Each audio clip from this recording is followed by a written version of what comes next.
Now it's time for movie time with Chet Wilson. Today I'm synopsizing the movie Titanic, a teenage romance about a boat. The movie starts in the future with James Cameron discovering the Titanic. We quickly go back in time to the past, which is now the present. And now for the sexy, Billy Zane.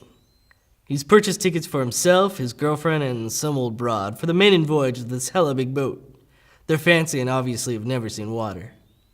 Next we see Zane's nemesis, Jack. Predictably, the ruffian is drinking liquor and playing cards with other gypsies. The viewer can quickly see the juxtaposition of the heroic Zane and the megalomaniac Jack, who declares himself king of the world. Zane, on the other hand, romantically relishes his lady love with teas and tarts. You know, Mr. Cameron, I was looking forward to a sci-fi film where you travel through time in your magical submarine spaceship, and not some tween girl love story about a murderous boat. Anyways, Zane's fancy, Rose, spoiled yet unsatisfied, attempts suicide, but is thwarted by the cowardly Jack. She decides a better alternative is to go slumming. They drink, smoke, and dance. 3 things my mother always told me to avoid in a woman. Jack, becoming the 1912 equivalent of Larry Flint, paints Rose naked. Inevitably, they lustfully fulfill their lusts in the backseat of a car.